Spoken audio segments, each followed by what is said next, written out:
Here's a PC tip you need to know. Today I'm going to show you how you can free up some space or storage on your PC.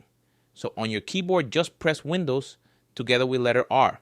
Then type this, clean MGR, and hit enter.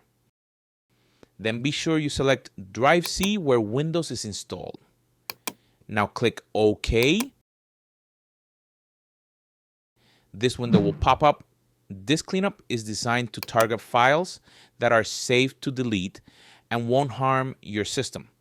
However, it's always a good practice to review the selected file types before confirming the cleanup to ensure you don't inadvertently delete something important. You can select them all or selecting which you want to delete. On my end, I will only delete the 2 temporary files. So select it, then click on OK.